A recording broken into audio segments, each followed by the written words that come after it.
to add one part of the Green Deal call that I find very relevant and key for this topic, most probably also for other topics, but for this one as well. The Green Deal Call says that we need to deliver tangible and visible results relatively quickly and show how research and innovation can provide concrete solutions for the Green Deal main priorities. So this is really important and key for this topic. All right, so now I will go into the details of this topic and I will present three elements: the specific challenge, the scope, and the expected impact. So I'm going to start with the specific challenge. So as you can guess, based on the title of this topic, it is very closely related to the farm to fork strategy. So actually, the specific challenge that this tackle aims to address is actually, well, are the challenges that can also be found in the farm to fork strategy itself. So I will not go into the details of each one of the specific challenge. I will just mention a few of them, and you can find others in this slide. So many current production and consumption patterns still result in air, water, and soil pollution. They also contribute to biodiversity loss and also to climate change. They also challenge animal welfare and consume excessive amounts of natural resources. So, for example, water and energy.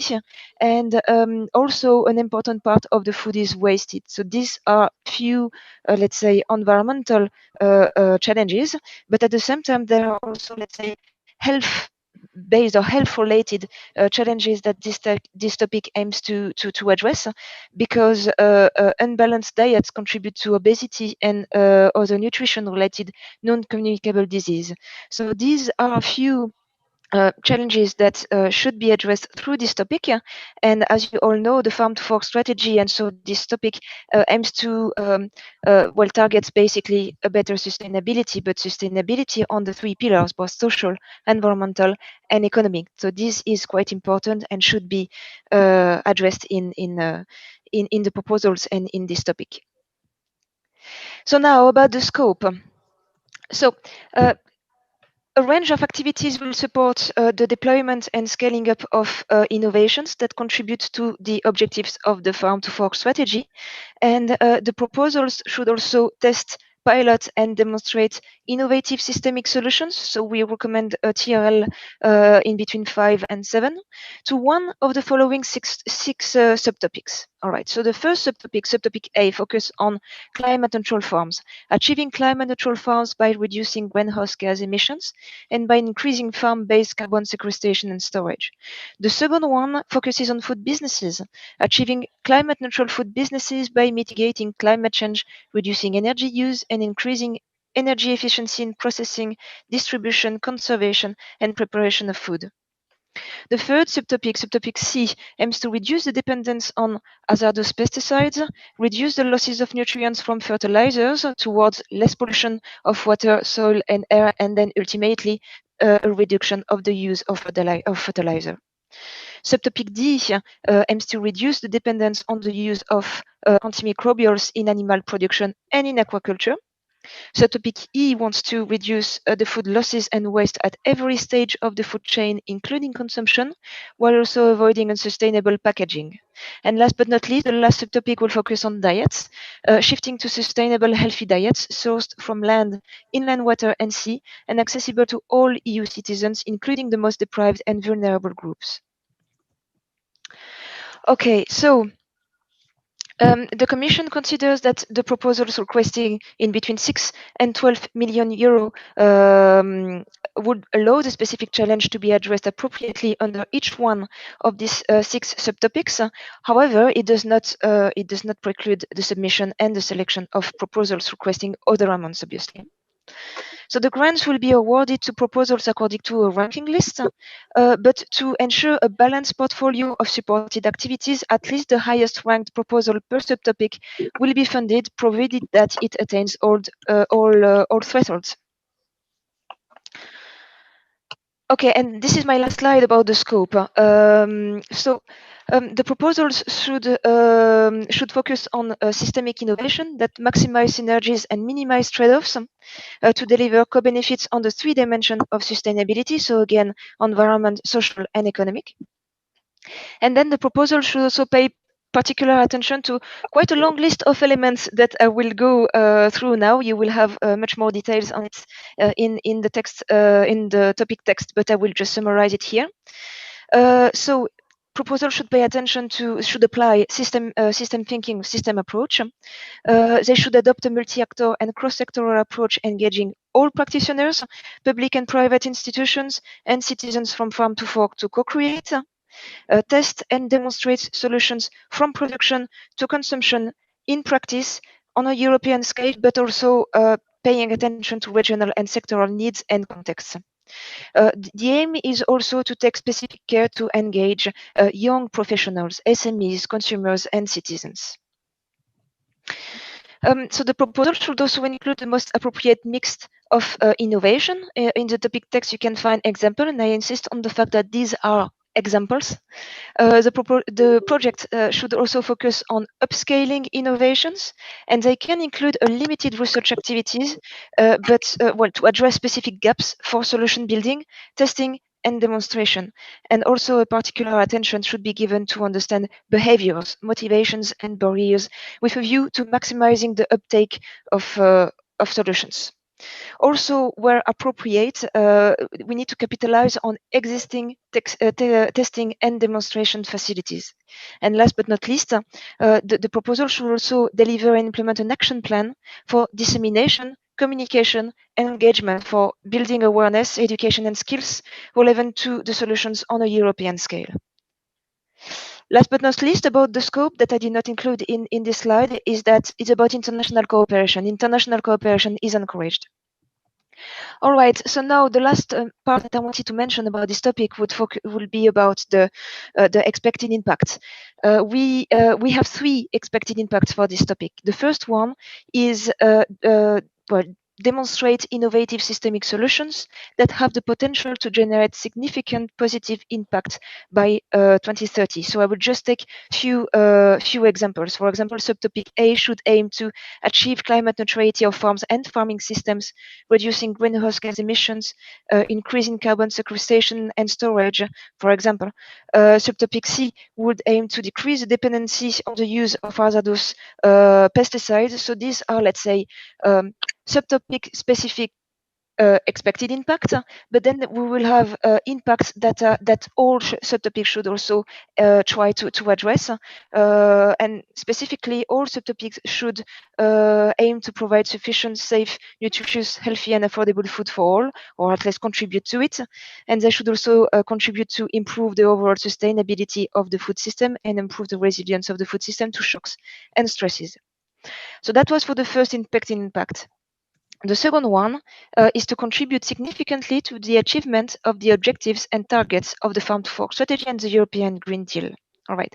So there are several objectives and targets in these strategies, both quantitative and qualitative. And this is quite important also for this topic, that the proposals and so the topic should aim to contribute to address these targets. For example, reducing greenhouse gas emissions by at least 50% by 2050 compared to the 1990 level, while subtopic A, B, E, and F should contribute to it.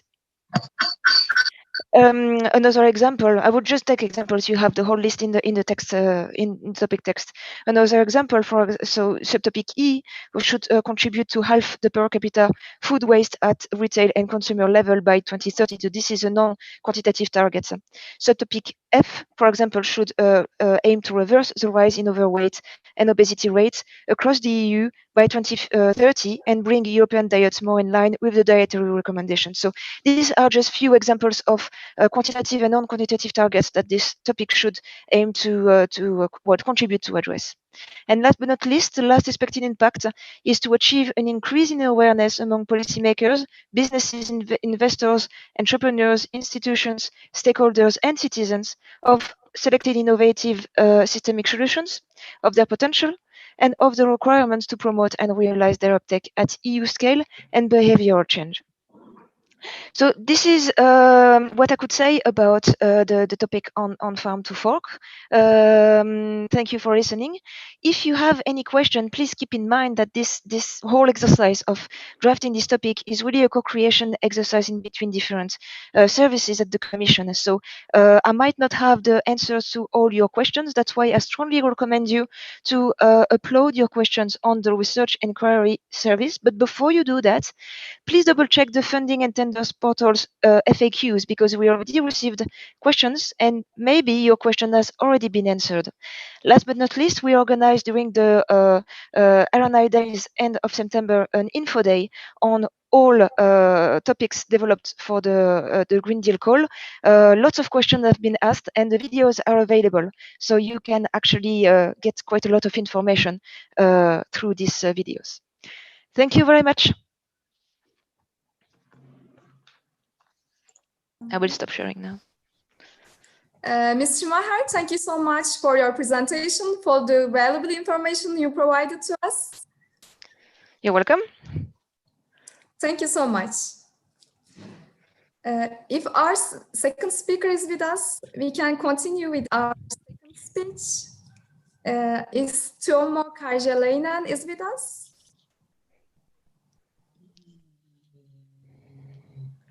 Yes, he is with us, but Mr. Tuomo, can you please unmute your microphone and open your screen if it is possible? Let me ask him.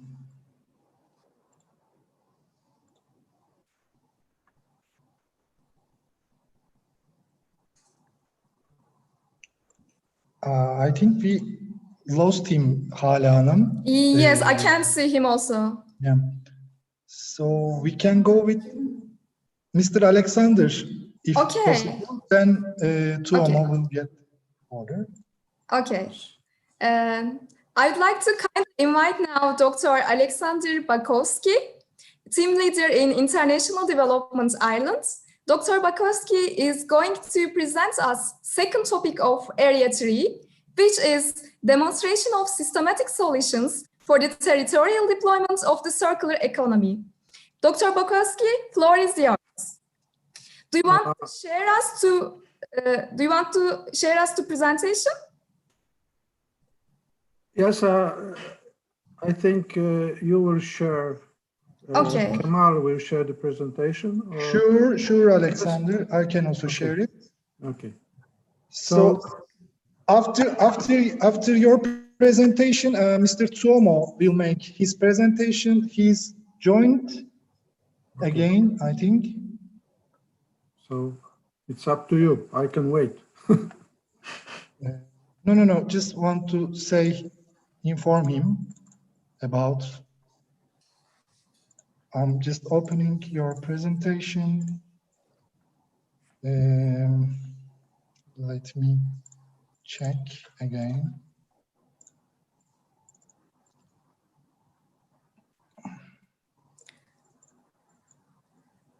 I can share my, yeah, okay.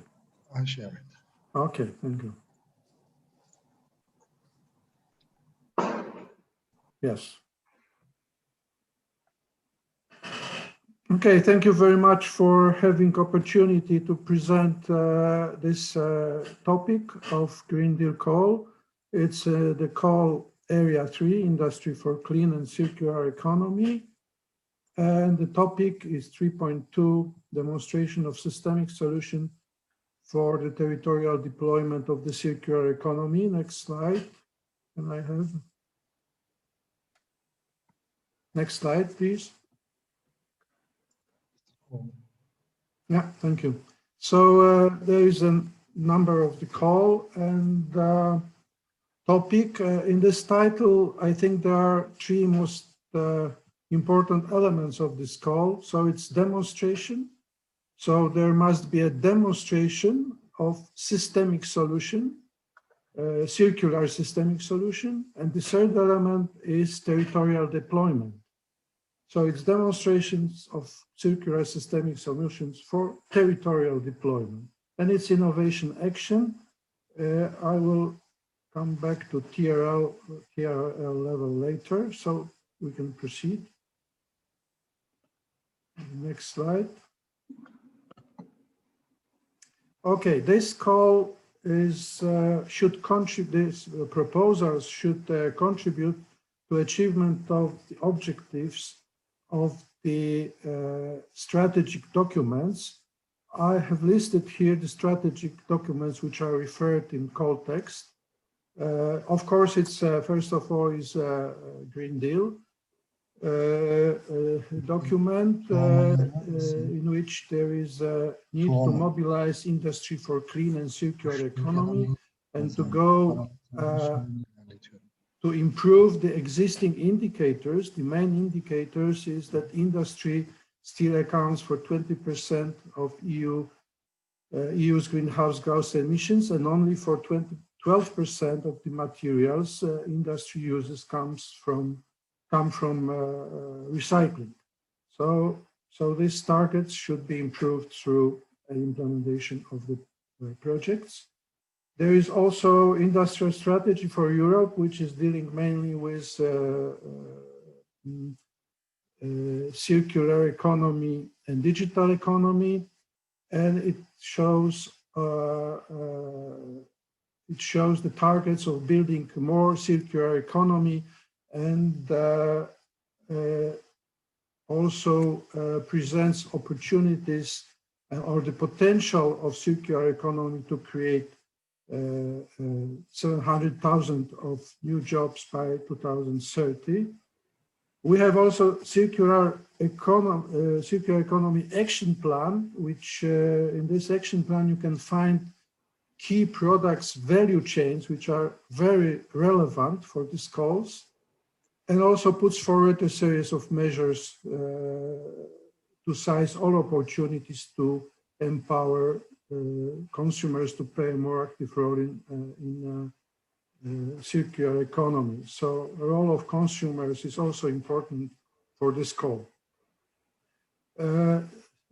Fourth document is bioeconomy strategy, which sets actions ensuring the sustainability of renewable bio-based materials, including pilot actions, which is very important because this call should take into account our proposals under this call. You can move to the next slide, please.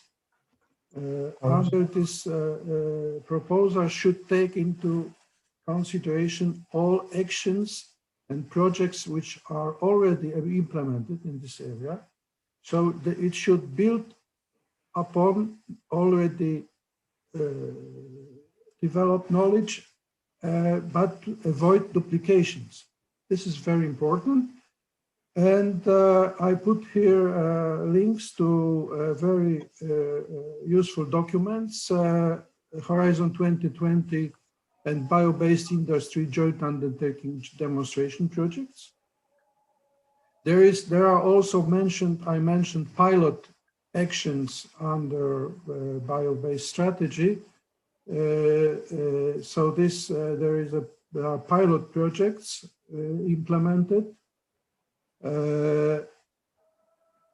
There is a document on regulatory obstacles and drivers. This is also important document since proposers should also analyze obstacles and barriers in implementation of circular systemic solutions they will propose.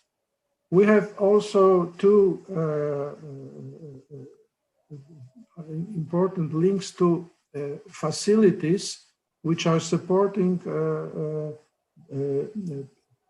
preparation of projects to be bankable. So there are also financial facilities to support regions, cities, municipalities in implementation of energy projects, but the topics are also related to circular economy projects.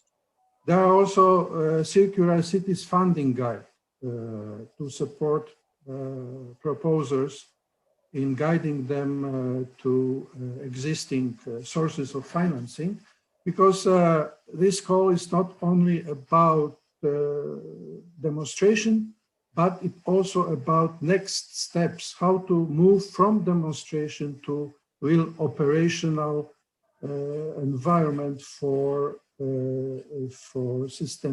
proposed systemic solutions. Okay, next slide. So this is a background for this call, and now the specific challenges. Of course, these challenges are related. The challenge is to go beyond traditional resource recovery in waste and water sectors at the territorial level, and which means that should go towards resource loops. It should create circular ecosystems. And of course, it should be participatory. So it means that it should include all key actors in development of systemic and implementation of systemic solutions. And also the role of citizens are very important as users, but also in a testing and development phase. As I mentioned, demonstration is important, but also replication. This proposed systemic solutions should be prepared for replication in other areas of Europe. Next, please. Next slide on specific challenges. Of course, the proposal should demonstrate contribution to policy targets. I mentioned that. Hello. Of course, attention should be paid to potential challenges, barriers, and obstacles in transition towards circular economy. The projects should contribute to sustainable, regenerative, inclusive, and just circular economy. So all these elements of circular economy should be met. And I mentioned already engagement of regions, industries, businesses, and cities in testing and improving these systemic solutions. Next slide. We are going from challenges to scope, and the scope is to implement and demonstrate this circular systemic solution, at least one systemic solution in one circular territorial cluster. And now we have two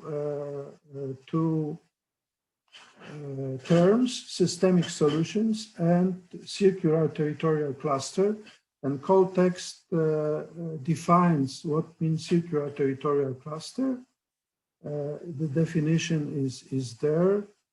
So a socioeconomic and environmental system composed of all relevant actors and dimensions to implement, demonstrate, and facilitate the replication of at least one circular systemic solution.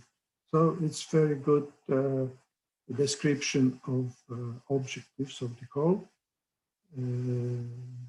Sorry, we went too far. Scope number one, okay. And the circular territorial cluster, it's important. What is territorial cluster? And second is what is territory, yes? So each cluster should include a geographically cohesive territory, but it's not clearly defined. The dimension and composition of the cluster should be defined and justified by proposers. But there is additional requirement that ideally clusters should have circular economy action plan, which means that this territory should be prepared for implementation of this systemic solution. Next slide, please. As I mentioned, there is a systemic solution. What is systemic solution? And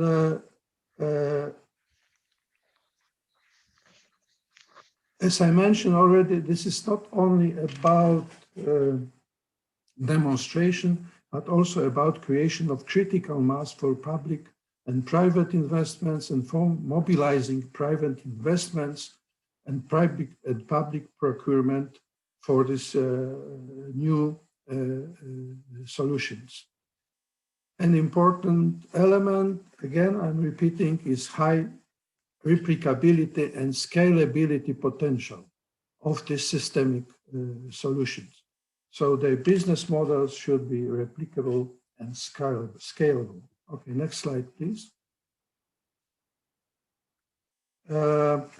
So this budget for this call is 60 million euro per project. Is foreseen 10 to 20 million, so it's like on average maybe 4 projects will be funded, 4 to 5 projects. TRL, the topic text mentioned that TRL should be in the range 6 to 7 at the end of the project. It is clear, it is a demonstration, so TRL 7 is demonstration system in operational environment. So this is TRL 6 to 7 at the end of the project. Next slide, please.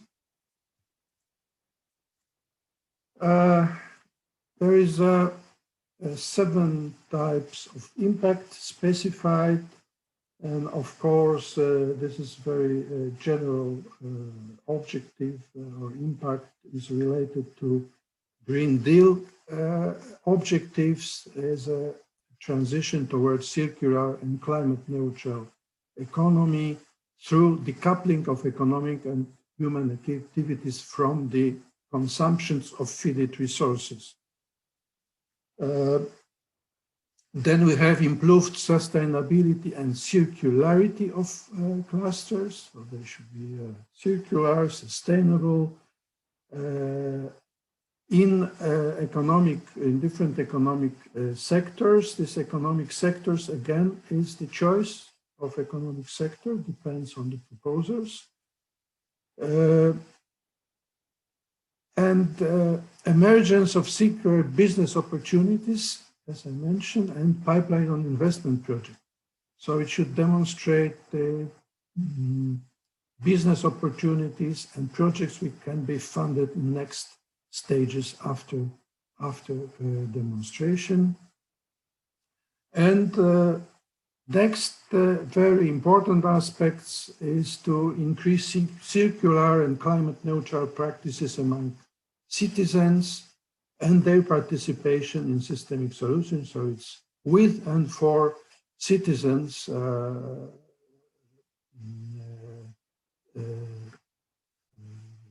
approach.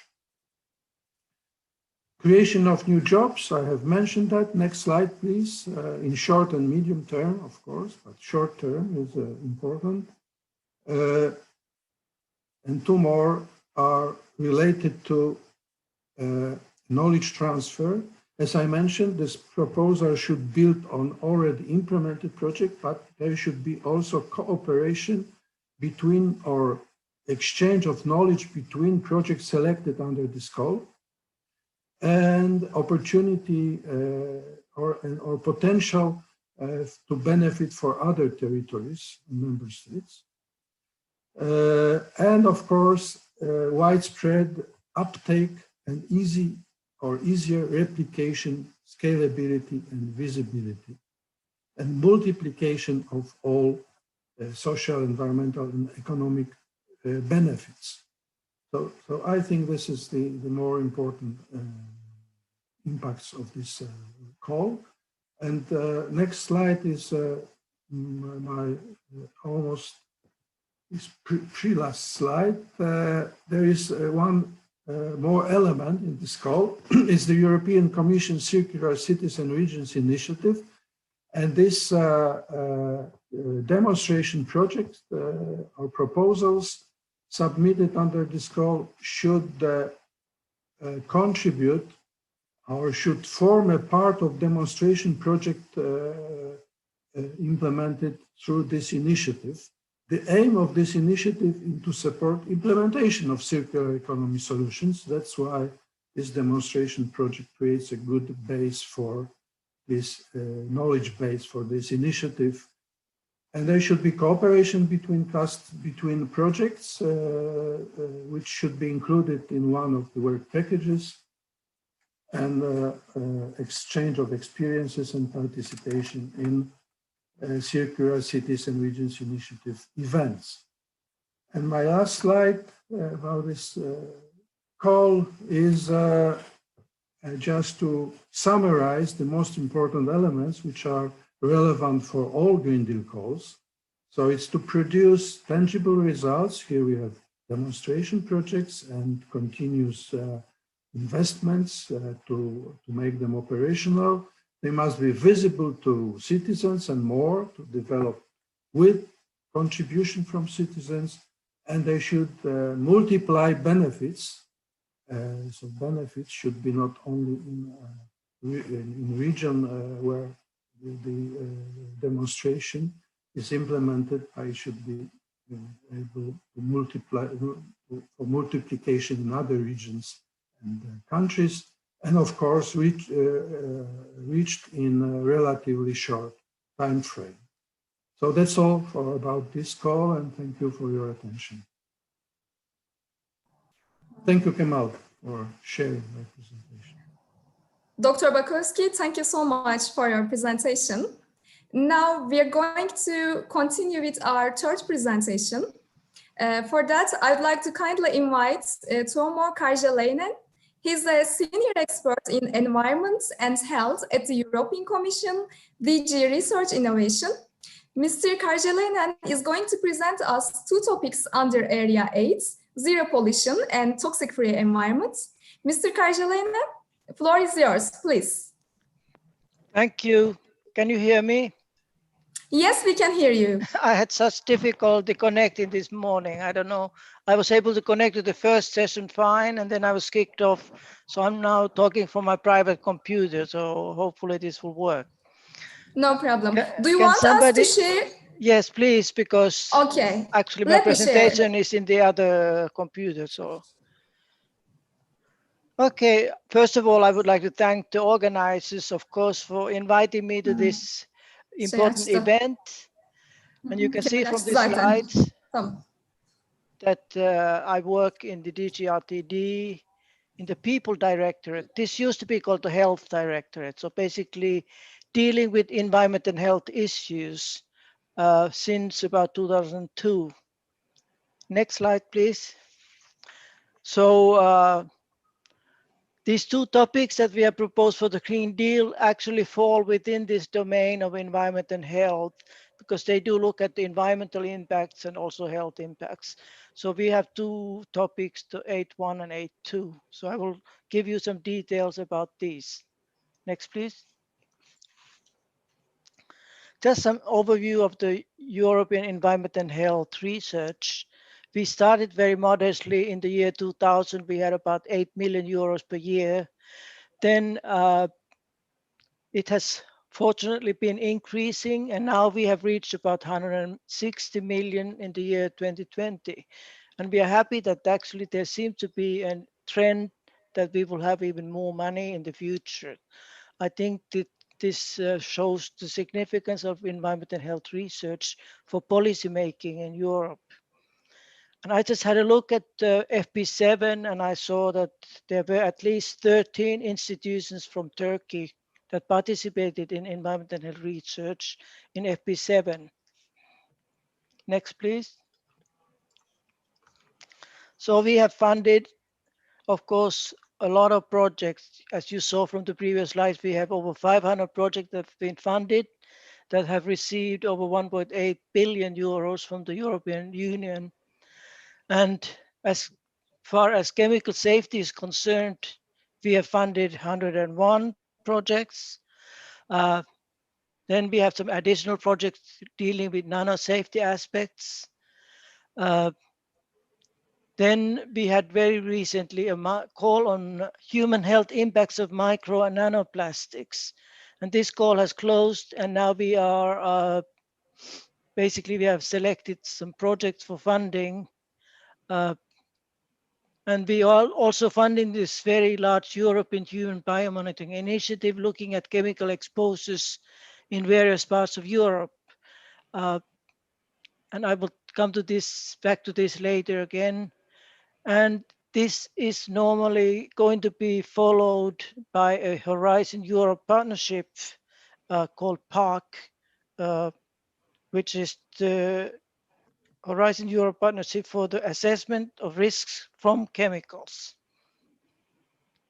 Next, please. So we come to the first topic, and I think it has been mentioned before, we actually co-created these topics. This means that it was not only DG RTD who wrote the topics text and so forth. We actually collaborated very closely with our regulatory counterparts. So for example, for this particular topic, we worked very closely with DG Environment, which is in charge of many of the chemical policies in the European Union. Next, please. So this topic is focused on persistent and mobile chemicals. For a chemical substance to emit it into the environment to pose a threat for our drinking water, it must be transported from the point of emission to the soil, river banks, and other barriers. And the substances that have been classified as being persistent in the environment, mobile in the aquatic environment, and toxic that are of concern for the regulatory community. And these are the ones that we need to monitor and also possibly regulate. There was also a study by the European Commission in 2017, and the conclusion in this study was that these kinds of chemicals, the persistent and mobile chemicals, may remain in the natural and man-made environments for an indefinite time and eventually reach levels leading to harmful effects to human health. And such contamination is probably not even reversible. These are some of the reasons why we have proposed this topic.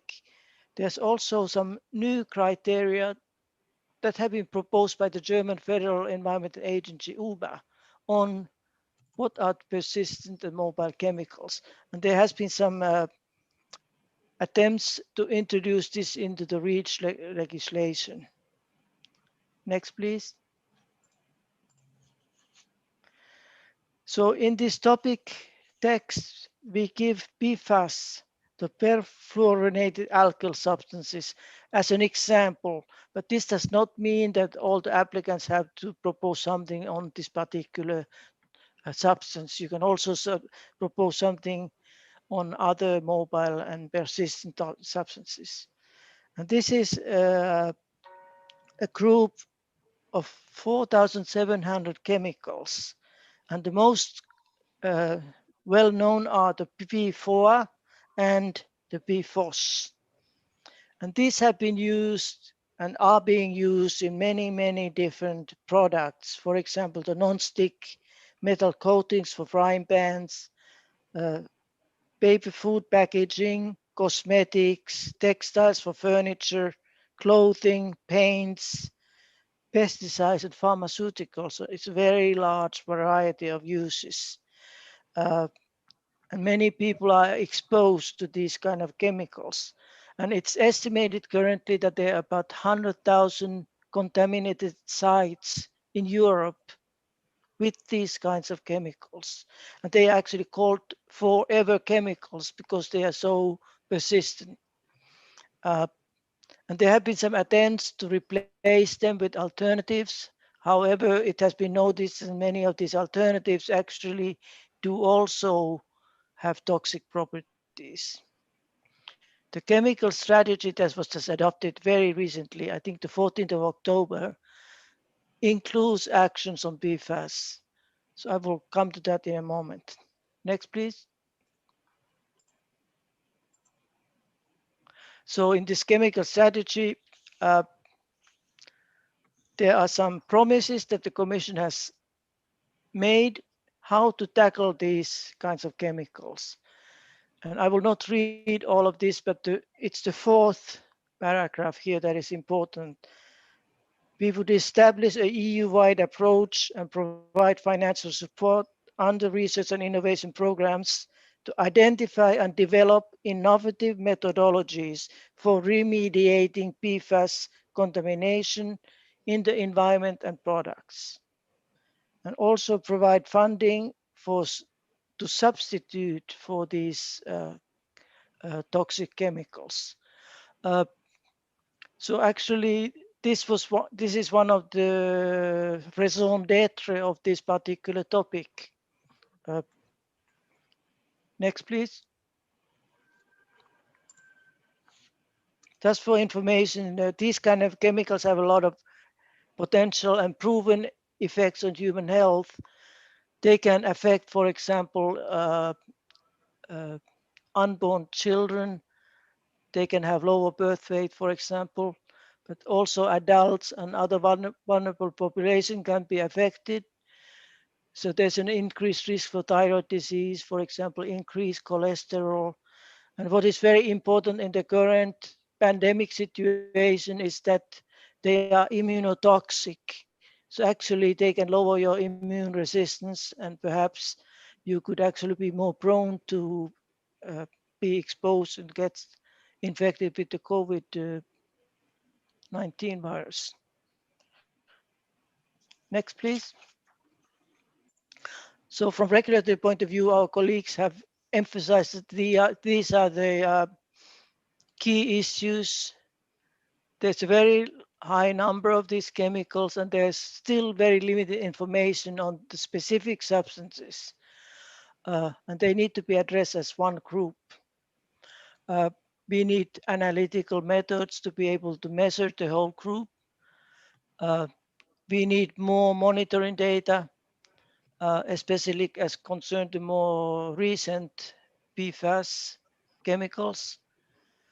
Of course, as I mentioned, there are many contaminated sites, and there needs to be some action to try to remedy the situation. And this is, of course, a very much of an issue of waste management also. Okay, next, please. I think we went backward. So we wrote the topic 8.1. Next, please. So most of this in the specific challenge, we simply explain why this is a problem. So I already in the previous slides, I have explained why we think this is a problem. So basically there is public concern for these chemicals and chemicals in general. For example, there was a Eurobarometer survey, it's number 501. It showed that 85% of Europeans worry about the impact of chemicals present in everyday products. Also, the regulatory needs are evident in this case. The Green Deal communication says specifically that the regulatory framework will need to rapidly reflect scientific evidence on the risks posed by endocrine disruptors, hazardous chemicals in products, combination effects of different chemicals, and very persistent chemicals. So this is clearly already in the Green Deal communication. And there have been studies about the high costs, also health costs related to the exposure to these kind of chemicals. And they have been specifically identified as a problematic chemical group in the current or the very recent chemical strategy. Next, please. So in scope, of course, we want to establish new knowledge, explore the feasibility of the new technologies, and propose innovative solutions to protect health, environment, and natural resources. Advance knowledge on health impacts, also environmental effects, and the technology readiness level here is between 4 and 6. I think you can read the text, and it's of course in the call text. So there's no need for me to read all of it. Next, please. And here we have a long list, kind of a laundry list of what can be done within this topic. And I would say that there's one important wording here, which is the one or several. The applicants do not need to address all of these points. You can choose the ones that you find the most relevant for you. We have seen many times in the evaluations that the evaluators who evaluate the proposals that we receive complain that the proposal is over ambitious because they try to address everything. So when you try to address everything, there's a risk that you will be very superficial and you are not able to address everything in the detail that is necessary. So we would encourage you to choose a little bit what you will be addressing. We mentioned the end users here in the last point. And in this case, I think the logical end users will be, for example, the regulatory community at different levels.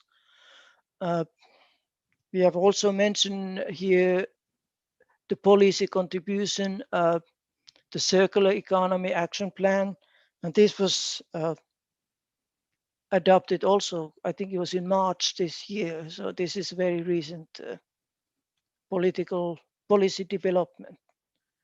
Next, please. So the expected impacts, again, make sure when you do your proposal, you do need to address all the points here. However, if you choose in the previous slide some of the activities and not others, it may be that you will not contribute to all of these expected impacts. However, in this case, you should still explain why you are not contributing. So this is something that is one of the evaluation criteria, and you should make sure that you really, in a convincing manner, explain how the proposal will contribute to these expected impacts. The Circular Economy Action Plan I mentioned just a second ago, they do mention in this document, for example, the need to develop methodologies to minimize the presence of substances that pose problems to health and the environment in recycled materials and articles that are made thereof. And of course, the data produced should be fair, meaning findable, accessible, interoperable, and reusable. And open access to data is important. And of course, we are promoting also open access to research data. Next, please. So in the call text, there are also some footnotes that are important. The chemical exposure data and the monitoring data should be, it's mandatory to be inserted in the platform, information platform for chemical monitoring, IPChem. And this is a platform that has been developed and maintained by the Commission Joint Research Center. And they have a good website from which you can get information. Concerning the human biomonitoring activities, because this is actually one of the points on this list on the scope, we encourage you to use as much as possible the reference laboratories that have been established within the HBN4EU network. And then our friends in the Copernicus area would like to invite you to make use of Copernicus data also when it's relevant. Then we move to the next. So the total budget for this particular topic is 40 million euros, and we suggest between 8 and 12 million per proposal. However, please remember that you do not need to have 11.999999 million, which happens very frequently. You can you can have a proposal of 8 million and it can still be successful. You do not need to go to the maximum level. Also, in this particular case, we did not put in the text any requirement for the successful proposals to coordinate or cooperate after they have been selected for funding. But I think in this case, it could be that after we know what the proposals are, we will encourage the proposals to form kind of a cluster to enhance synergies and so forth. But it's not a requirement here. So the deadline will be the 26th of January 2021 for these proposals to come in. Okay, then we go to the next topic. Again, this 8.2 was co-created between our DG, Directorate General, and mostly DG Environment, which is also very kind of the leading DG when it comes to chemical policies, especially pharmaceuticals in the environment, for example, is in the hands of DG Environment. Next, please. So we all know that both humans and wild organisms are exposed to a variety of chemicals, and it's very rare that you would be only exposed to one single chemicals. And these kind of chemical mixtures can be intentional, but these are rather well managed in the EU, but they can be unintentional or coincidental, and they arise spontaneously in the environment, and their composition is not known, and these are not sufficiently addressed in the EU chemical regulations. So actually in this particular topic, these are the kinds of mixtures we are really interested in. What is known is that the effects of mixtures occur at levels that are considered safe for the individual chemicals on their own. Next, please. So from the regulatory point of view, what is needed, we need more information about the toxicity and also the exposures to these mixtures. There are some chemicals or there are some methodologies for risk assessment that exist already. For example, the concentration addition approach, which means that the chemicals with common modes of action will act jointly to produce combination effects that are larger than the effects of each mixture component applied singly. So this is a model that has been used, but it's still, we need more work in this area. There are also several suggestions for risk management approaches. And one is this effect-based monitoring. And these are, for example, recommended for the Water Framework Directive monitoring to cover the major modes of action in the universe of environmentally relevant chemicals as to evaluation of improvements in water quality. And in this case, a certain battery of bioassays are being used. Concerning the very important mixture assessment factor, this would be some kind of an adjustment factor to use in the risk assessment of an individual chemical in order to reflect the potential for mixture effects. And there was a paper published in March 25th, 2020 by the Swedish and Dutch governments that have proposed the introduction of a mixture assessment factor into the EU REACH legislation to consider combined exposures from unintended mixtures during risk assessment and management. Next, please. So from the regulatory point of view, here is basically the summary, some of the issues that are important for them. There are many information and knowledge gaps. We need to improve the risk assessment technologies. We need work to identify the priority mixtures because there's such a large number of them. It's difficult to know which are the real significant ones. How do we implement this particular mixture assessment factor if it will be used widely, and so forth. Next, please. And again, this new chemical strategy that was adopted only, I think, 2 weeks ago mentions chemical mixtures, and this is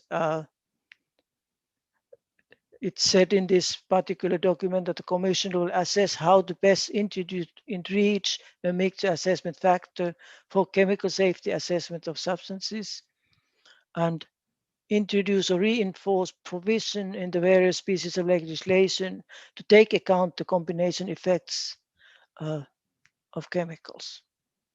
I think the last one is not very relevant for you. Next, please. And we don't start from scratch here. We have actually funded research on chemical mixtures in the framework programs. Here are some important ones. For example, the EDC mix risk focused on mixtures of endocrine disrupting chemicals. The solution was focused more on mixtures in the environmental, in water basically. Euromix was more on the food mixtures, and they are working closely with DG Sante to actually take up some of the results that came from this project. And even this European Human Biomonitoring Initiative has a work package on chemical mixtures, and I think they are working on mixtures of pesticides. And there are some documents that are important. I think the applicants should be aware of what is going on. If you don't know what's going on or has been done in the past, I think the section in the proposal that talks about the current state of the science and how you advance beyond the state of the science will be very difficult to write. So you need to know all the various aspects. So you can go, for example, into these two documents that are here. Statement of advancing the assessment of chemical mixtures and current EU research activities on combined exposure to multiple chemicals. So you get a good overview of what's happening. Next, please. So the topic requirements. Next, please. So basically, I already mentioned most of the issues in the previous slides. One thing I would like to mention here is that we also put the pharmaceuticals into these topics. And this actually comes from the European Union strategic approach to pharmaceuticals in the environment document that was published in March 2019. There is a chapter there that's called Filling Knowledge Gaps, and it says that the Commission will consider supporting further research, for example, on the possible effects of humans of chronic exposure to low levels of pharmaceuticals via the environment, taking into account the potential for combined effects of multiple substances and of vulnerable subpopulations. And this is really the reason why we also introduced the pharmaceuticals into this topic. Next, please.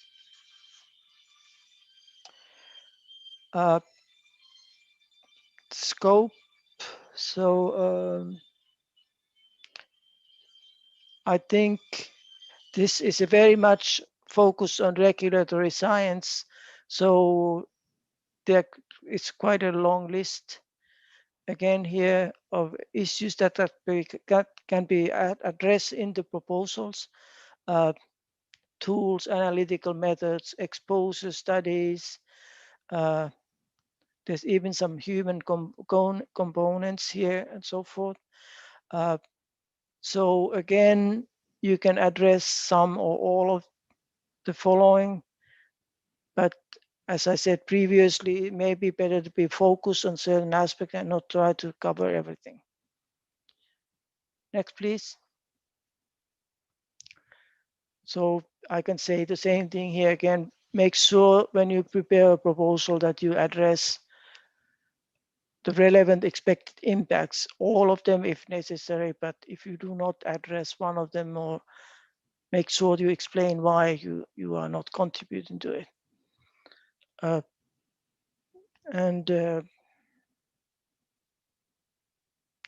In this case, unlike the previous topic, we do actually encourage the people already at this stage, the applicants should think about what kind of joint activities you could have between the successful proposals.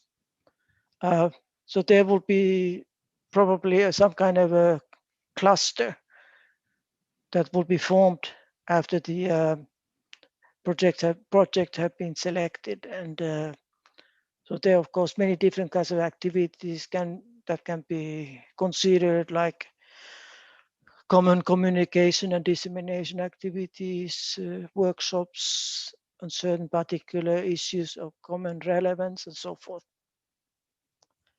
Next, please. Again, here basically the same thing. The exposure data needs to go into this IPChem platform, and you should use the labs, reference labs established within the HBM4EU. Also, we had the actually we defined the term industrial chemicals in the topic text, because there were some question marks whether what is really covered by this topic. Next one, please. So here we have a little bit less money than in the previous one, but also the size of the project will be smaller, between 4 and 6 million. So if everybody puts in 4 million, we will get 5 projects, but let's see how it goes. Okay, next, please. So there are useful links. I suppose most of you are familiar with it, at least if you are planning to apply. The call overview in general, but we in DGRTD, in the People Director, we also maintain an environment and health website that has a lot of information. And the call topics are available from these links. Next, please. Thank you for your attention. Are there any questions? Maybe I can see them. Look in the chat, there seems to be something going on. Thank you, Mr. Karjalainen. I'd like to thank all our speakers for their presentations and for the very valuable information they provided to us. Do you want to add anything?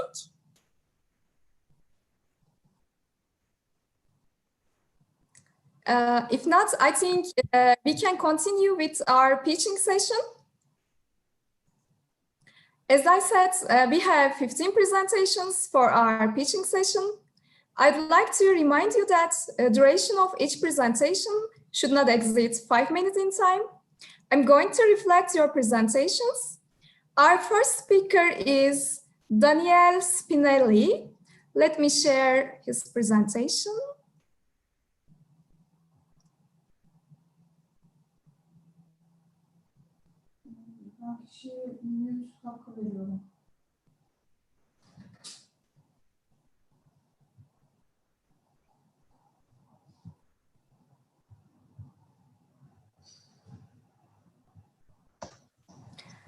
Hello, can you hear me? Spinelli? Yeah, flow is yours. Okay.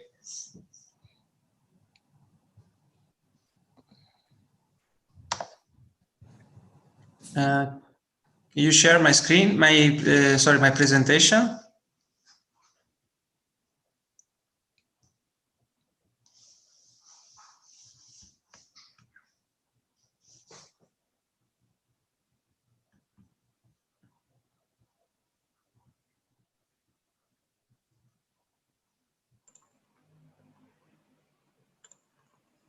Hello?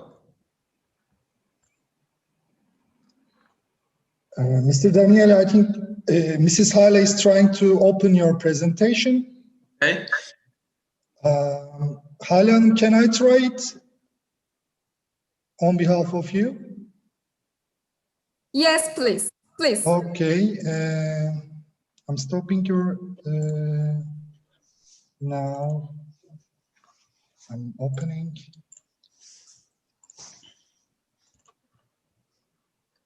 So I think you can see my screen, right? Yes. Mrs. Daniel, just tell me, move forward or next, please. I will move forward your presentation on behalf of you. Okay. Okay, thank you. Today I'm presenting the organization Next Technology Tecnotextile, that is an Italian research organization recognized by the Italian Ministry of Research, Education and Universities. I'm Daniele Spinelli and I'm responsible for a European project, so to create partnership at different level of cooperation. We go to next slide. So our organization was founded in 1972 in Prato. We are very close to Florence, and Prato is one of the main textile districts in Italy. We have a long time expertise in different skills through the collaboration with companies and FTD organization at national and European level. So according to that, we have also different capabilities in terms of project management, and so also developing of advanced technologies and cooperation with secondary schools and universities in terms of educational approach for the students. Go to the next slide. So our organization has different expertises and interest in terms of research, mainly related to chemistry of polymers, development of new technologies, also thinking to nanotechnologies, just to improve properties of materials in terms of functionalization. We have different pilot systems to improve the function of different materials, not only traditional materials, but also bio-based materials. So our main expertise, sure, is related to textile and also for fashion and the technical application. But in the last years, we have also involved in different projects with development of new material and composites. And we have also expertise and a good connection in terms of recycling processes. And we have also engineers that are capabilities to develop a new type of machinery designers. Our organization is also able to perform an environmental analysis of manufacturing processes using the LCA approach, so just to prove the sustainability of the processes, and also to treatment and wastewater reuse. So here in this slide, I have reported some projects for which are involved in terms of bio-based material and circular economy that are sure quite interesting to be evaluated also according to our technologies. Go to the next slide. Okay, thinking to our interest to the Green Deal call, sure, what we are discussing with several partners here in Italy at the moment is about the call GD32, that is related to a demonstration of systemic solution for territorial deployment. So thinking to a combined approach of a circular economy and also a bioeconomy. According to that, as I said before, we are discussing with a territorial cluster here in Italy, mainly for which the main idea is to create a cross-sectorial project, starting from one sector that at the moment we have identified on textile, and thinking to different collaboration with other sector like for packaging and plastics. So in order to demonstrate that we could reach a good cooperation with different clusters in closed geographical regions. So what we expected from the project that for which we are collaborating at the moment is to improve the market penetration of bio-based materials, thinking to a circularity, and also to attract new investment and business opportunities from local communities and companies like SME, for example. And according to that, will be important the involvement of the citizens, and also to prove that the new solution could create added value for local communities in terms of jobs. And also to create a cross-contamination and technological transfer between different clusters. So in order to investigate possibilities to replicate the solution that will set up in a closed area in other geographical countries. Go to next slide.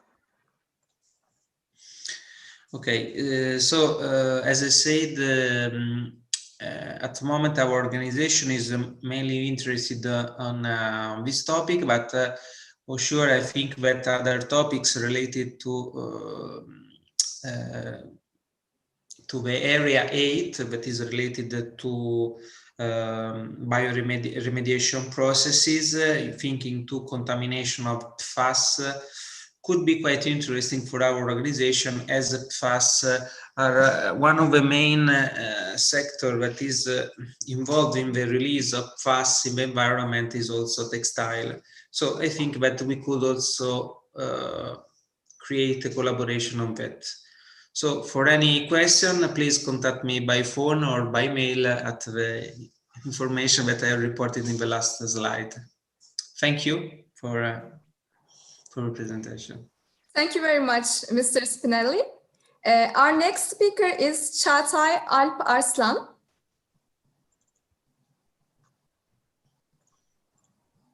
Mr. Arslan, can you hear? Hello, everyone. Hello. Yes, I can hear you very well. Please, floor is yours. Okay, thank you. Thank you very much for the invitation first. My name is Çağatay Alp Arslan, representing Vica Group Turkey, with 2 cement manufacturing plants, as Baştaş Cement and Konya Cement plants. Next slide, please.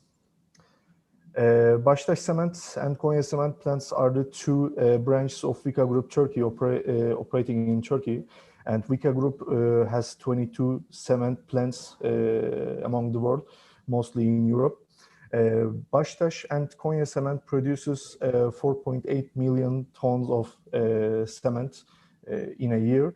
And the group has supplemented its operations by operating 35 concrete batching plants managed by 2 separate concrete batching companies, Baştaş Beton and Konya Beton.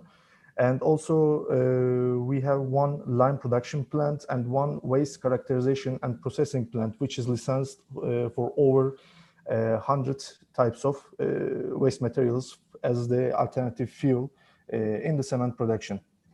Our vision is developing green techniques and products for the protection of environment and natural resources as the responsible industry for the 8% of the total carbon dioxide emission in all around the world. And as a member of the cement industry, we are giving importance on circular economy, industrial symbiosis, and protecting natural resources concepts. So in this manner, we have submitted 2 proposals in September under NZ5 calls as Baştaş and Konya Cement separately for the CCUS projects. Besides that, under Green Deal call, we give importance on these subjects. Next slide, please. As industrial partners, we have a deep management support for the industrial scale, pilot scale applications in both of our cement plants. And besides that, we are conducting research and lab scale studies for developing new techniques and new eco-friendly products, especially aiming the high TRL level projects such as between TRL 7 and 9. And in addition to that, among our group facilities and group companies, which is based on France, and with the associations that we are a member of in Turkey and in Europe, we have a very, very broad range of communication and dissemination network for the dissemination of the results of the projects. Next slide, please. Under Green Deal call, we especially giving importance on the RA3 calls, 3.1 and 3.2.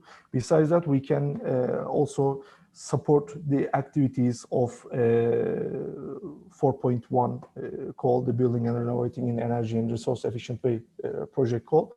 But as I stated, we are mainly giving importance on the 3.1 and 3.2 calls. In this scopes, Baştaş and Konya R&D department are enthusiastic and ready to work and collaborate for these innovative and eco-friendly projects. Next slide, please. Thank you very much for your time. Please contact me for any questions or any of the communication with my email you can see on the screen. Thank you very much for your presentation, Mr. Aslan. Thank you. Our third speaker is Özgür Seydibeyoğlu. Mr. Seydibeyoğlu, can you hear us?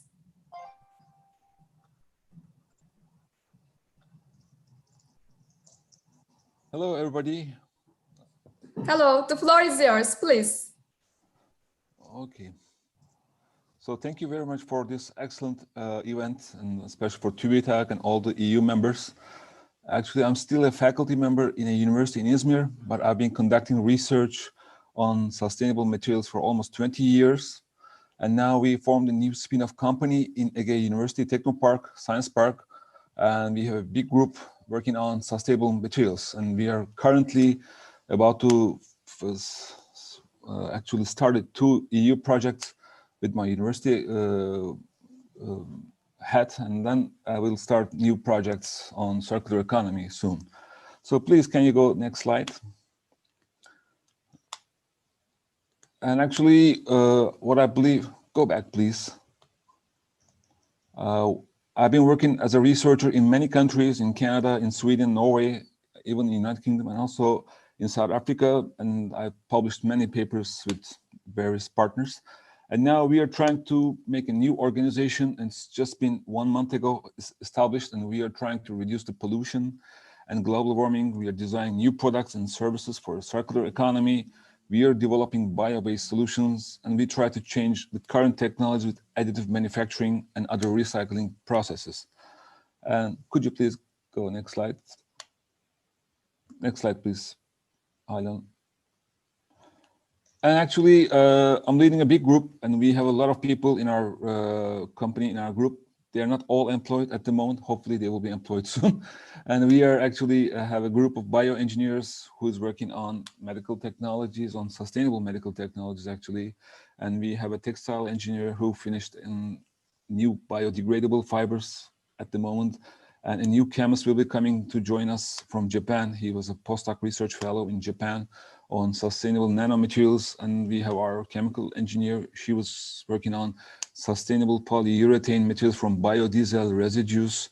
And we have our mechanical engineer who has been a very senior engineer.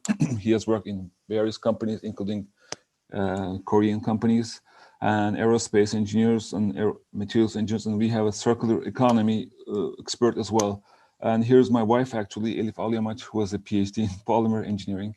So we are a group of people. We just started newly. And you can go to the next slide, please.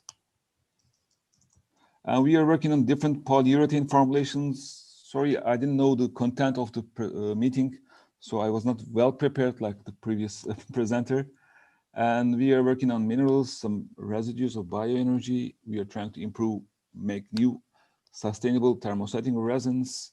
And we are making biocomposite from agricultural wastes. And we are making some industrial wastes. And we are trying to find new recycling methods for industrial polymers. And we are trying to find new use areas for byproducts and residues. And I think that's all I can summarize for. I didn't know actually how to prepare this presentation nicely. So you can skip these ones. And I would like to thank all the people attending this conference. And thank you so much for this excellent organization.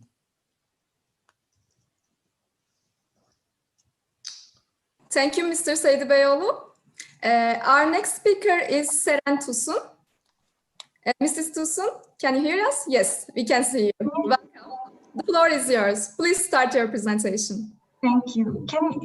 Could you share my presentation? Yes. Thank you.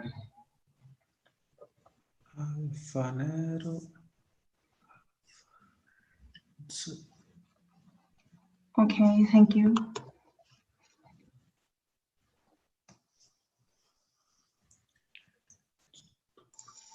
Seren Hanım, yes. Would you be presented by yourself or do you want me to open it?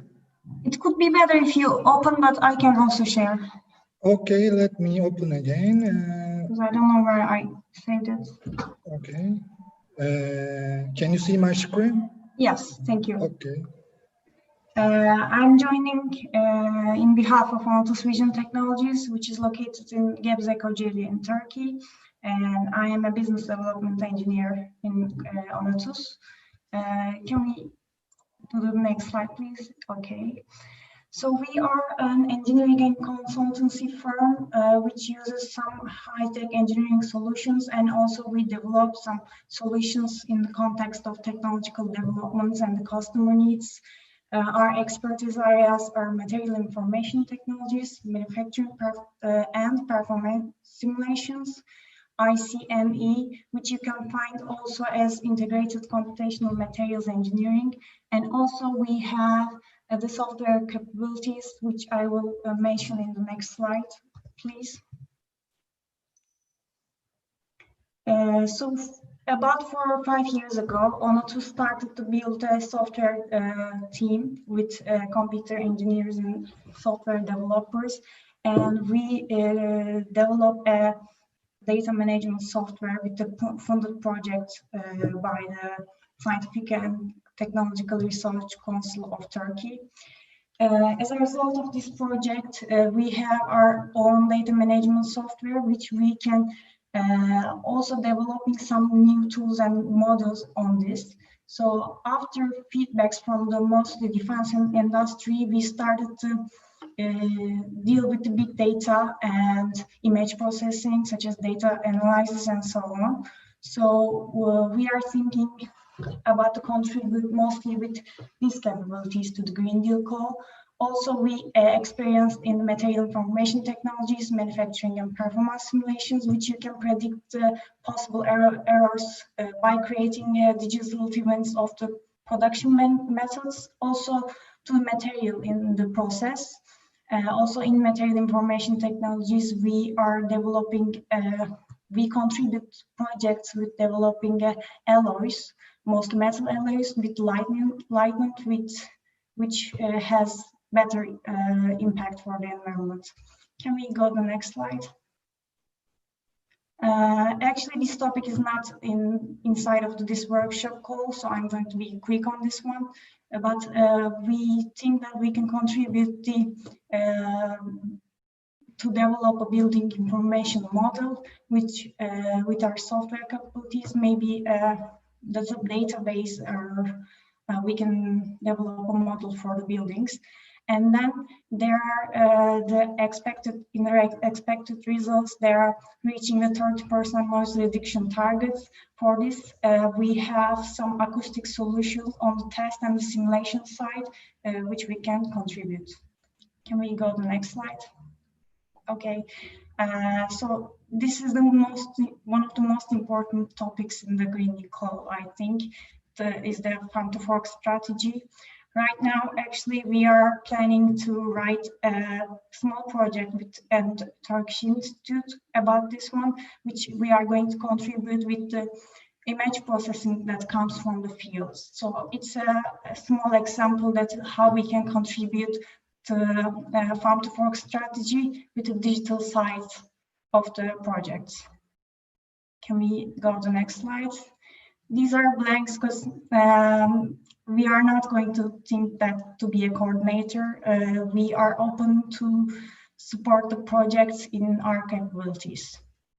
We can pass through this one too, and this one. Okay, and if you have any questions about ONOTS or my presentation, you can reach me with my email or phone number. Thank you. Mrs. Tosun, thank you so much for your Thank you. Our next speaker is Murat Bilgehan Tustaş. Do you have my presentation ready, or do you want me to? We can reflect your presentation. Okay, cool. The floor is yours, please. My name is Murat Bilgehan Tustaş. I'm on behalf of Süretam. Süretam is Turkish Center for Sustainable Product Research and Design. Next slide, please. So we are basically an organization promoting sustainable buildings, sustainable reporting and disclosures, production and design, and R&D. And we're also the sole certification center in Turkey for environmental product disclosures, like EPD Turkey, as well as health product declarations, which is HPD, and also the mass certification. Next slide, please. I'm happy to give more information on this one upon any request. But basically, Süretam is a leading supporter of TADSIT, which is a lifecycle inventory database that we created. The ideology behind it is assessing the product of services in Turkey with a Turkish database. So in case there's a border adjustment tax introduced with the European Union Green Deal framework, we might offer some solutions for potential solutions to offer more sustainable product and services. And the other one will be the next slide. Sorry. It will be Turcom. This is a sustainable building project. So we have a modeling system that helps constructor companies to select more environmentally friendly products. And they can actually do it over a system online. They can basically include all of the materials that they want to use, and then the system help them select the best option possible for the ideas that they have. The next slide, please. And on the other hand, we also have sustainable reporting and disclosure. And this one, we offer Turkish Sustainability Code. As you know, with the Green Deal, it's going to be compulsory to disclosure sustainable reporting, especially in the non-financial ones, started from June 2021. So we adopted the German Sustainability Code into a Turkish system, which is very affordable and very easy system that you can disclosure all of your sustainability related outcomes of the company easily online. And The next one, please. So this is so yeah, this too is going to be redundant, I think, like because I didn't completely. But like in case you need more information about like the things that I listed, you might contact me under like info under my email address. I'll be happy to help. I will also like give you the contacts of the technical team. So in case you have like very technical questions, like that team can help you with any questions. So that will be it. Thank you very much on my behalf. Mr. Tustaş, thank you so much for your presentation. Thank you. Our speaker is Gizem Çalışkan.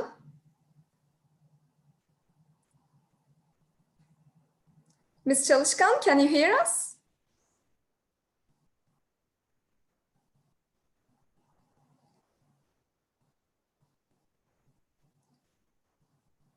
Ms. Çalışkan, are you with us? Maybe there is a technical problem with her.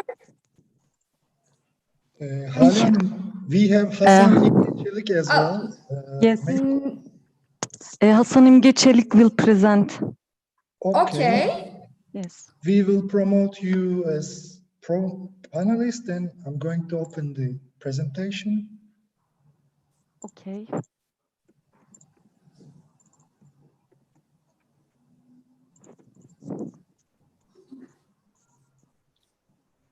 Hello. Hello, welcome. Yeah, we can hear you. Please start your presentation, Mr. Çelik. Okay, I will start immediately. Hello, everyone. My name is Hasan İmgeçelik, and I'm working as business development manager at the company Geosys. Next slide, please.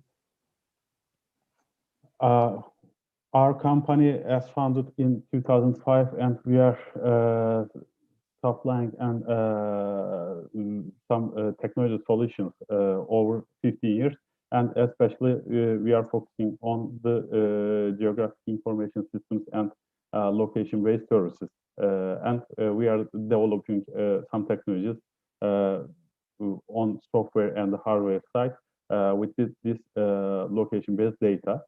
We totally have 20 personnel in the company, and nearly 90% of them are technical staff and R&D personnel. We are making our research and development facilities in the Middle East Technical University, Technopolis. Next slide, please. We have completed some R&D projects with the last 10 years in the field of precision agriculture. The precision agriculture, we are working on the precision agriculture over 10 years in Turkey. And also we have completed some international projects with under the program of Newton Fund, IST Agri, and SME Instrument.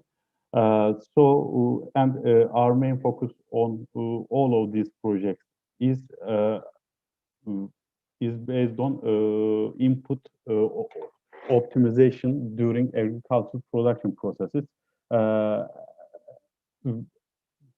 and on fertilizer and pesticides and irrigation. Next slide, please. So when we look at the field of the activities of our company, we are directly related with the Green Deal call in the farm to fork topic. And our precision farming solutions and data collection systems and data management systems are directly related with this topic. And our main focus is under this call is based on image processing and machine learning and creation of artificial intelligence for the detection of the fertilizer stress and development stress of the yields during agricultural production. Next slide, please.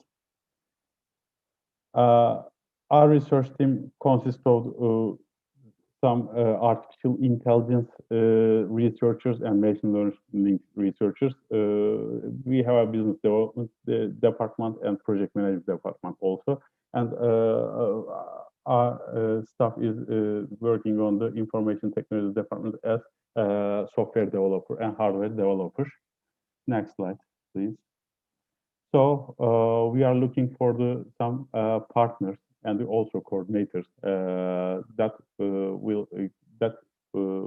will be work on the field of variable rate application in precision farming or agriculture. Our main objective is to create a accessible system for especially small and medium-sized farms to decrease the fertilizer usage and the pesticide usage. The exact expected results of our project is decreasing the agriculture production costs and minimizing the environmental impact level of the agriculture production, and to create a homogeneous and sustainable agriculture production in the fields of the small and medium-sized farms. So next slide, please.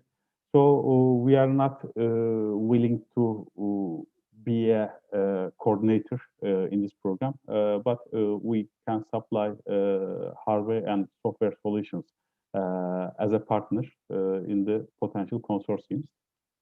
So we are looking for international and national partners. Mr. Çelik, thank you so much for your presentation. Our next speaker is Onur Gümüş. Mr. Gümüş, can you hear us? Yes, I can hear you. Yes, welcome. Floor is yours. Please start your presentation. Okay, would you please open my presentation? Yes, please. Okay, great. So, dear all, hello. This is Onur Gümüş. I'm working as an R&D project specialist in Netaş. First of all, I would like to thank you and TÜBİTAK for having us today. And actually, we would like to make an announcement for a great project opportunity that could benefit human and environment. But next slide, please. Before we mention about this project, I would like to talk about my organization. Netaş offers innovative and creative solutions in information and communication technologies, including end-to-end value-added solutions, system integration, and technology services to providers and corporations in both local and international markets. Our company has acquired substantial competency, extensive knowledge, and strong experience since 1967, which allowed us to increase our business efficiency with our powerful R&D unit. Also, I would like to mention that some of the projects below, which we are taking or took part from various funding calls below, we have actually more projects than this. However, as we believe that the projects below has more impact than our other projects, therefore, if you have some sort of connection with you from these projects, please let us know. Next slide, please. And the project's core research interest and the idea produced out of an initiative called FarmMap, which is a project of the Young Grow Academy, who are our strong partners, and they are an NGO. And actually, YGA is the Young Grow Academy is a non-profit international organization which founded in Turkey. So far, they have worked on 15 different startups, and 5 of them actually become very competitive companies working on in different fields. Previously, Young Grow Academy and Netaş was working on the agricultural technologies with FarmMap, and FarmMap has been developed based on the 2 main problems in agriculture, which are the idle lands and low efficiency production. Finally, the project Seed to Chain was born. The project's core idea is to improve the agricultural goods lifecycle by enabling IoT, blockchain, and AI technology to provide enhanced sowing methods for farmers and to provide efficient and transparent chains for the middlemen, retailers, big chains, customers for both humanistic and environmental benefits. Next slide, please. The project is the Farm to Fork strategy, and it mainly addresses subtopic C, which is for reducing the use of the fertilizers and reducing the dependence on the pesticides. We call it seed to chain because the story of the project begins from seed and it finalized in the delivery. The main idea, as we have mentioned, is to enable cutting-edge technologies to enhance the life cycle of agricultural goods for establishing sustainable and efficient food chains. Our objectives are to provide cleaner air, water, and soil with correct usage of the fertilizers and decreasing the dependence on the hazardous pesticides, and to achieve final consumer awareness by letting them know more about their products' processes until it reaches to the table. Therefore, indirect enhancement in the agricultural food quality and the diets of the European Union, both in European Union and other countries' diets. Expected results are the direct reduction of the fertilizer use according to the reduction of water, environment, and air pollution that the livestock sector would create depending on the relevant need currently, and direct reduction of the cumbersome and inefficient transportation costs with correct sowing and harvest estimates. And also, finally, which we see the biggest one is to expecting the impact of the other initiatives for a better environment and green-oriented mentality. Next slide, please. Currently, we have 4 partners, actually. We have built our consortium and we have actually defined the requirements of our project, and it's now solid project. And 2 of them, as we have mentioned, are the core consortium member, Young Brew Academy and us. And the other 2 participants, actually, we don't want to share their names. However, we are agreed right now. The presentation was older than our agreement. And also, the next slide, please. We still need some partners who are basically working on the farming technologies, such as the soil analysis, and also we need a farming partner who can raise us a land, and also we need some agricultural institution to provide some knowledge and according to the fertilizer usage and everything. And also we need strong IoT companies who can provide some sensors and the integrated software in order for us to watch the status of the food within the demonstration. And also we need retailers, fertilizer companies, logistic firms, and finally a consulting company. Next slide, please. Thank you for listening to me. This is it from us, actually. We created our one-pager and other materials, and our project is very detailed. And so if you're interested and if your role is compliant with our requirements, please let us know. Reach me from my phone or email, wherever you choose, so we can provide you more detail on the project and in order for you to join our consortium meetings. Thank you for listening to me. Thanks for the opportunity. Mr. Gümüş, thank you so much for your presentation. Our next speaker is Kemal Kesenci. Mr. Kesenci, can you hear us? Yes, I can hear you. Yeah, floor is yours. Thank you, Ms. Hale, this invitation, and I want to express my deepest pleasure to organization committee.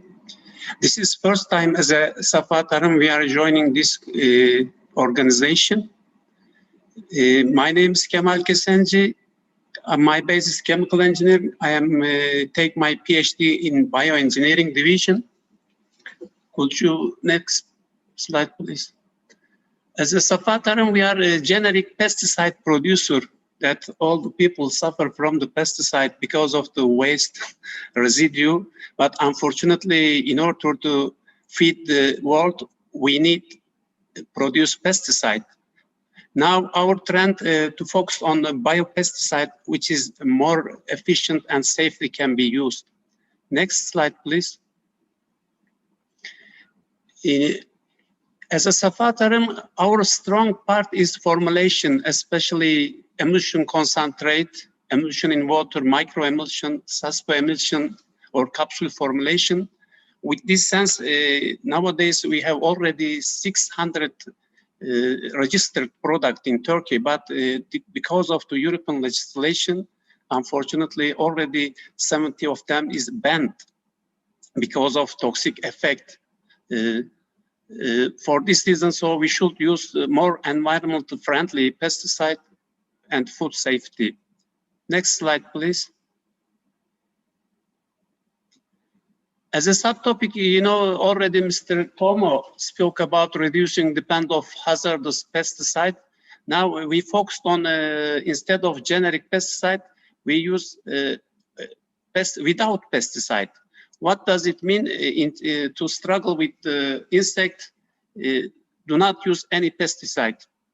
This will affect without any residue and also without any resistance, insect resistance. Unfortunately, in Europe, still there is IRAC group, what we call the Insect Resistant Action Committee. There is no such kind of definition yet. So with this project, what we are expected to alternative to chemical pest control methods to reduce also depends on hazardous pesticide.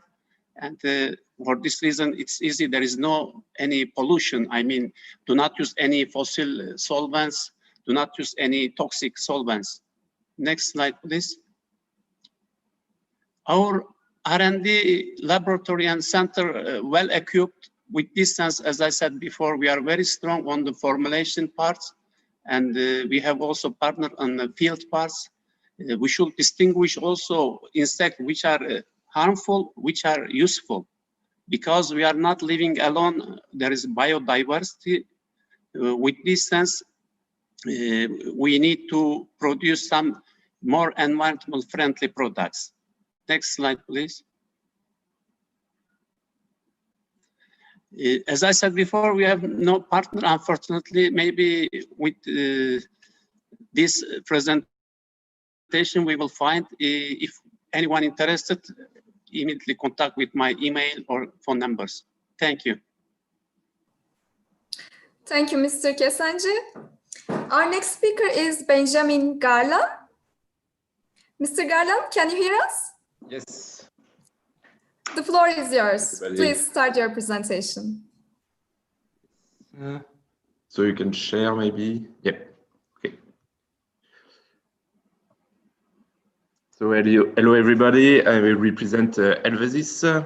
So next slide, please.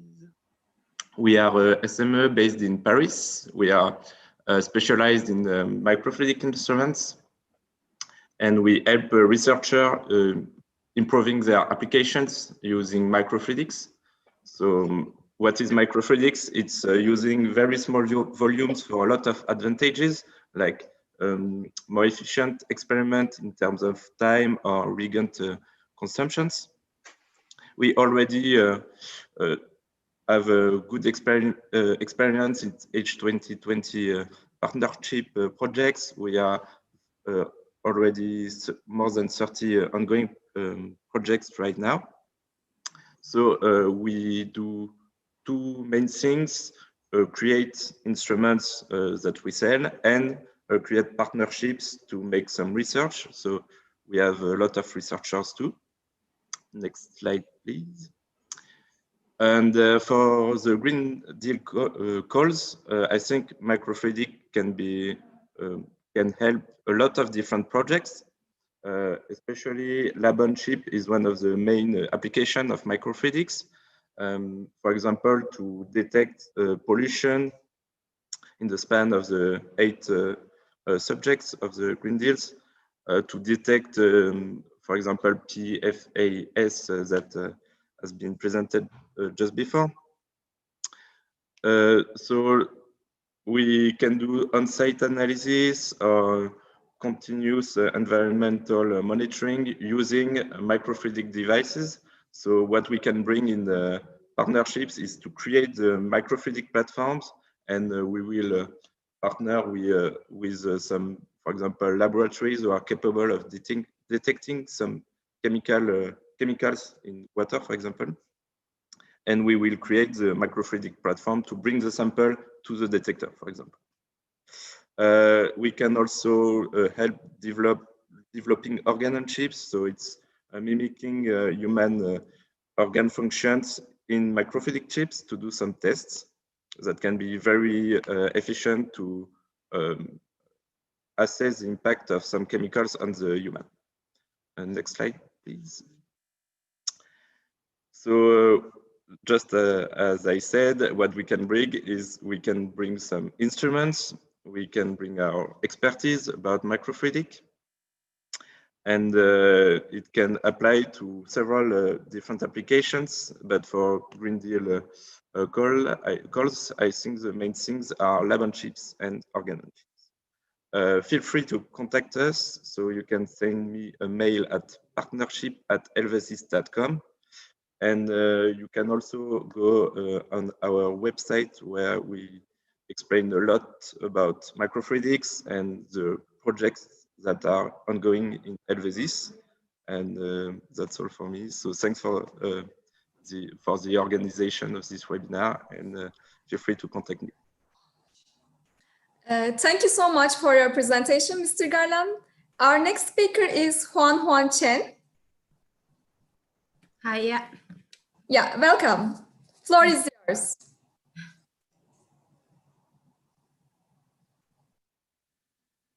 Thanks very much.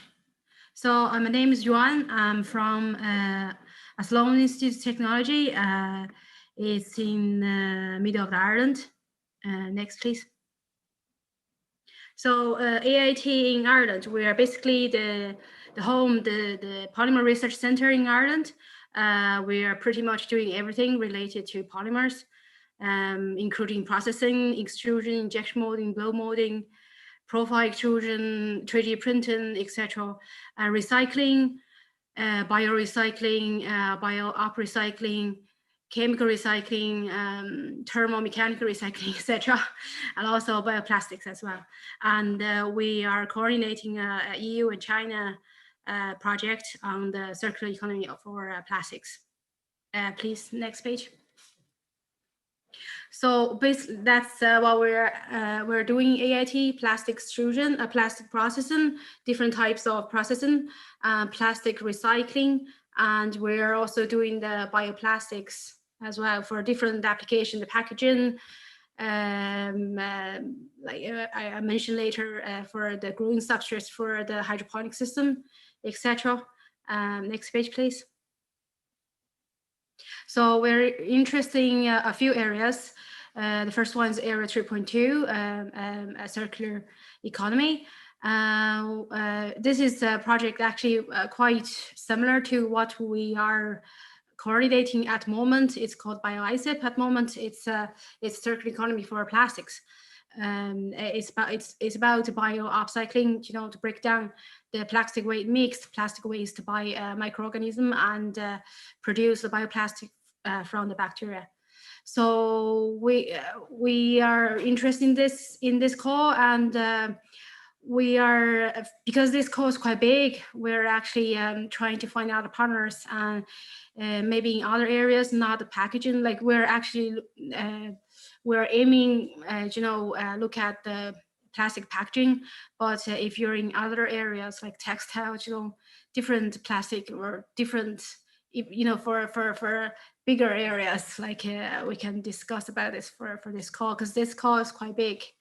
So next page, please. Another one is the Area 6 Forked Farm, subtopic C. It's about reduce the use of the pesticides, reduce of fertilizers, etc. We can offer bioplastics. Again, we're interested in any consortium that's including hydroponic systems, and then we can offer, you know, the hydroponic system. We can offer the sustainable growing substrates, containers, that kind of stuff. So we're looking to participate in our consortium. Next one, please. And Area 6, subtopic E. This one is to reduce the food waste. Our contribution is to provide sustainable packaging. Again, we're looking to participate in a consortium. Next one, please. So finally, this topic, area 8.1, zero pollution environment. What we can do is we can identify the source. We can detect any plastic or any toxic chemicals in plastics, like containers, because this call is talking about mobile chemicals. So any containers like for waters or pipes, that kind of stuff. So we're also looking for a consortium to join. And next page, I think that's the last one. Yeah, so that's the final page, and we're based in Ireland. And if you're interested to work with us, you can drop me an email. Thanks very much. Ms. Chen, thank you so much for your presentation. And our last speaker is Ali Ulaş Malcıoğlu. We can't hear you. Sorry, hello. Hello, welcome. Yeah, now we can hear you. The floor is yours. Please start. Okay, thank you. This is Ali Ulaş Malcıoğlu. I am working in Aslan Hanel as R&D senior engineer. Next slide, please. Aslan Hanel is actually a joint venture company. We have around 1,000 employees working for 3 shifts. Aslan Hanel is a supplier of driver and passenger seats, as well as door panels, front and rear bumper, instrumental panel, console carpet, and various interior and exterior plastic components. Aslan Hanel became one of 50 companies worldwide which design, develop, and manufacture air suspension driver seats. Also, we have 4 plants all are in Turkey. Plant 2 is dedicated for Hyundai, although plant 4 is dedicated for Mercedes. And the others are common for all the customers. Especially when we examine this call, we determined that detailed studies for zero pollution could be carried out within the scope of our production facilities. Next slide, please. We have a major product development process being applied to all our customers, totally 9 steps from the beginning to the project launch. Through these steps, we aim to achieve best quality and shortest lead time. Besides, we obtained all automotive certifications, and regularly we are being audited by customers and getting high scores. And we have best practice in manufacturing and supply chain process, which we believe that they are bringing competitive advantages. Next slide, please. So in Aslan Hanel, we apply painting or coating process to various exterior parts, such as vehicle bumper, as you know. Therefore, we closely keep track for all improvements in the paint coating process. So our proposal subjects 1 and 2 are related for this issue. And also, when we see that proposal subject 3, the use of environmentally friendly plastics in production is so essential for us, because as you know, our raw material is plastic, but we want to convert it to do environmentally friendly plastics. Also, as you know, conducting metal replacement by plastic and composite materials in order to get lightweight, and is essential because as reduced vehicle weights leads to improved efficiency and reduced carbon emission rates.